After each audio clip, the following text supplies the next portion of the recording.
নমস্কার, বিভীষিকা রাত্রি চ্যানেলে আপনাদের সকলকে একবার স্বাগত জানাই। আমি সঙ্গীতা চক্রবর্তী। আজকে একটা নতুন ঘটনা নিয়ে আপনাদের সঙ্গে হাজির হয়েছি। সাউন্ডে রয়েছে অর্কুমা চ্যাটার্জি। আমার এই চ্যানেল কোনো রকমের কুসংস্কারকে প্রমোট করে না। আমার এই চ্যানেলে একমাত্র উদ্দেশ্য হলো আপনাদের সকলকে বিনোদন করা। আজকে যে ঘটনাটা লিখে পাঠিয়েছে সেটা আমার চ্যানেলের এক ক্ষুদে সদস্য লিখে পাঠিয়েছে। তার নাম হলো সুপ্রিয়া চ্যাটার্জি। সে পশ্চিম বর্ধমান থেকে লিখে পাঠিয়েছে দিদিভাই, তোমার চ্যানেলের ঘটনা শুনতে আমার খুব ভালো লাগে।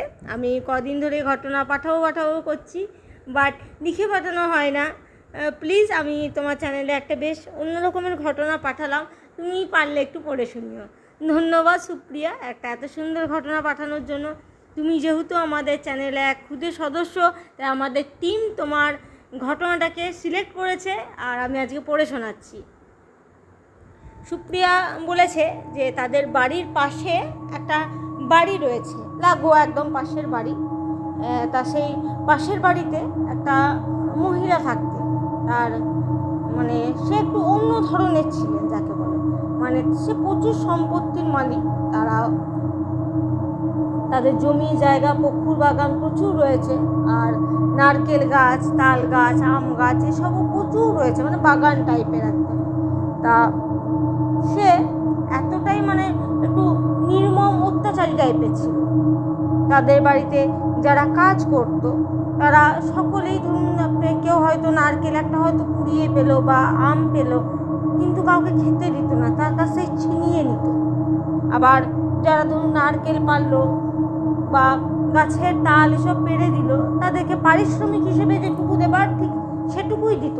আলাদা করে যে একটু খেতে দেওয়া বাড়ির জন্যে, বা তাকে মানুষের তো একটু ইচ্ছেও হয় যে না জিনিসটা পারছি, আমি যদি একটা পেতাম। তিনি কিন্তু কোনো জিনিসই কাউকে ঠেকাতেন না পর্যন্ত। পাড়ার ছোটো ছোটো ছেলেরা যদি আম পাড়তে আসতো বা তাল কুড়োতে আসতো, তাদেরকে মারতো, মেরে তাদের হাত থেকে জিনিস কেড়ে নিয়ে পড়ে। একটু অত্যাচারী টাইপের মহিলা ছিলেন তিনি। তার স্বামী মারা যায়, তার ছেলের বউ আসে, তার ছেলের বউয়ের সঙ্গেও ঠিক এরকমই ব্যবহার করতো, এমন খারাপ ব্যবহার করতো। তার নিজের ছেলেকে দিয়ে তাকে মার খাওয়ানো করাতো। মানে বউ ধরুন তাদের অবস্থা এত ভালো, এত আম গাছ, তাল গাছ, নারকেল গাছ, তার যদি ইচ্ছে করতো যে বাপের বাড়ির কাউকে দু একটা জিনিস দেবে, বা মানে তার ভাই বা কেউ এলো তাকে দুটো খেতে দেবে, তার অধিকার কিন্তু তার ছিল না। যদি দিত তাহলে অশান্তি করত। তিনি এরকম ধরনের মহিলাই ছিলেন।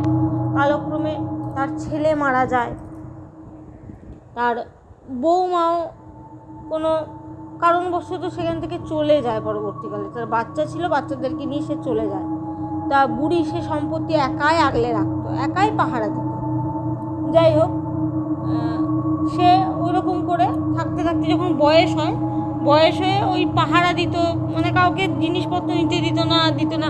দুপুরবেলায় নাকি গাছের তলায় বসে সে একভাবে মারা গিয়েছিল। তা বাড়িতে যেহেতু কেউ ছিল না, ছেলে মারা গিয়েছিল, স্বামী ছিল না, বউ চলে গেছিল। তা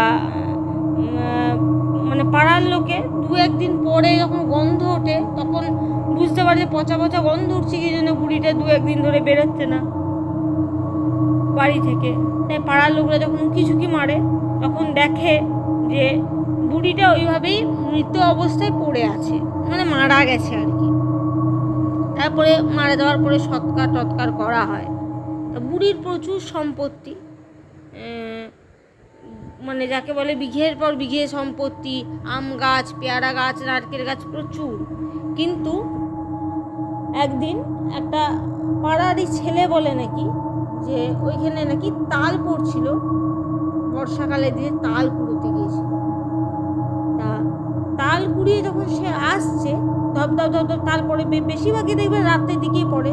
তা ওই ভোর টাইপে, মানে মাঝরাত ভোটে বাচ্চা ছেলে, ওরা তাল কুড়িয়ে, মাঝিদের ছেলে আর কি, মানে আদিবাসীদের ছেলে, তা ওরা তাল কুড়িয়ে দেবেন ভোরবেলাতে, হাটে ফাটে বিক্রি করে। তাল কুড়িয়ে নিতে, মানে ওদের তো কেউ নেই বাড়িতে, কেউ কোথাও নেই, দেখছে কেউ নেই যখন তাল যা পড়ছে কুড়িয়ে বিক্রি করে দেবো। ভোর টাইমটা মানে রাত্রি ওই 3টে সাড়ে 3টে নাগাদ এরকম টাইমে এসে তালটা হাতে তুলে নিয়ে মানে আর কি এগিয়ে যাবে, ওর ওর নাকি পাগুলো যেন মনে হচ্ছে কেউ মাটির তলা দিকে একদম টেনে ঢুকিয়ে নিচ্ছে, যেন মনে হচ্ছে মাটিটা ফেটেও তল দিকে পাটা ঢুকে যাচ্ছে। তা ও প্রথমে ভাবছিল যে মানে মানে যে জায়গাটায় তাল রয়েছে, তাল গাছগুলো মানে পুকুরের ধারে ধারেই আর কি, বৃষ্টি হওয়ার কারণে হয়েছে পুকুরে জল উঠে গেছে বা কাদা হয়ে গেছে, কাদাতে বোধহয় ঢুকে যাচ্ছে। খুব কষ্ট করে পাগুলো ছাড়ানোর চেষ্টা করে উঠছে। তারপরে ওর পাগুলোর থেকে নাকি মানে যেখানে পায়ের একদম গোড়ালির কাছে দুটো হাত ধরে চেপে ধরেছিল, দিয়ে ভেতর দিকে টানছিল। নাকি আস্তে আস্তে বুঝতে পারে দুটো হাত, পাতলা সরু কাঠির মতো দুটো হাত ওর আস্তে আস্তে মানে পায়ের উপর পোর্শনে উঠে উঠে আসছে, মানে আরও বেশি করে জড়িয়ে জড়িয়ে ধরছে। যখন ওর কোমরের কাছে হাতটা আসে তখনও মানে ভালো করে হাত দিয়ে দেখে বুঝতে পারে যে ওটা একটা বয়স্ক মহিলার হাত। সে একদম পাতলা সিটসিটে সরু পড়া হাত, প্রচণ্ড চিৎকার চেঁচামেচি করে। আশেপাশে যারা লোক ছিল ভোরবেলাতে, অনেকে পুকুর ধারে বাসন টাসন ধুতে যায়, সকলেই ছুটে আসে। ছুটে এসে দেখে যে ওই মানে মানে তাল হাতে নিয়ে ওইখানে অজ্ঞান হয়ে ছেলেটি পড়ে আছে। তারপরে যখন ওকে মানে আর কি জল টল দেয়, ওর যখন জ্ঞান ফেরে, ও তখন পরে ঘটনাটা খুলে বলে যে তাল কুড়িয়ে যখন ও মানে আসছিল, মানে আসার চেষ্টা করছিল তাল কোড়ানোর পরে, তখন হট করে নাকি ওর পাগুলো ধরে কেউ মানে মাটির তলা দিকে ঢুকানোর চেষ্টা করছিল। বলে যে আমি প্রথমে কাদা ভেবেছিলাম, তা আমি নিজেই আসার চেষ্টা করছিলাম, উঠে আসার। তারপরে আমি আস্তে আস্তে বুঝতে পারি যে একটা সরু হাত যেন আমাকে মানে একদম ঘিরে ঘিরে ঘিরে ঘিরে ধরছে, মানে চিপে ধরার চেষ্টা করছে। ওই হাতটা আস্তে আস্তে আমার পা থেকে হাঁটু থেকে কোমরের কাছে যখন আসে, তখন আমি দেখতে পাই যে মানে একটা সরু হাত, একদম পাতলা কাঠির মতন হাত আমাকে টেনে মাটির তলা দিকে ঢুকানোর চেষ্টা করছে। তখন আমি ভয়ে চিৎকার করি। তারপর থেকে ওই বাড়িটা ওইভাবেই পড়ে আছে, ওই বাড়িটার দিকে আর কেউ যায় না। আর তবুও অনেকে বলে নাকি মাঝে মধ্যেই নাকি মানে আশেপাশে যারা বাড়ি আছে বা ভোরবেলাতে যারা বাসন টাসন ধুতে যায়, আমাদের গ্রামের দিক তো, সুপ্রিয়া বলছে আমাদের গ্রামের দিক তো অনেকে পুকুর দিকে বাসন ধুতে যাওয়া বা ঘাটে কাপড় কাচা অনেকেই করতে যায়, তো অনেকেই নাকি দেখে যে হঠাৎ মানে গাছ থেকে কেউ উঠছে নামছে। তারপরে দেখে নাকি জিনিসপত্র মানে কেউ যেন একটা পাহারা দিচ্ছে অল টাইম, লক্ষ্য করছে। ওই বুড়িটা মরে যাওয়ার পরে যেমন ও আগে করতো, সেরকম যে বাড়িটাকে পুরোটাকে পাহারা দিচ্ছে সেটা পরিষ্কার বোঝা যায়। যাক, এই ছিল আজকে ঘটনাটা খুব সুন্দর বলেছে সুপ্রিয়া, একটা দারুণ ঘটনা। আমাদের চ্যানেলে সকলেই শুনবে, আশা করি সকলেই ভালো লাগবে, সকলে শুনবেন, জানাবেন কেমন লাগলো। একটা ছোট্ট ক্ষুদে সদস্য আমার চ্যানেলে, আমি চাই যে তোমরাও ওর মতন সাহস করে নিজেদের কাছে যদি কোনো ঘটনা থাকে সে ঘটনা আমার চ্যানেলে পাঠাও। আমি নিশ্চয়ই যদি ভালো লাগে, আমার টিম যদি সিলেক্ট করে, আমি অবশ্যই পড়ে শোনাবো। আর সুপ্রিয়ার ঘটনাটা আমার দুর্দান্ত ভালো লেগেছে, খুব ভালো লেগেছে।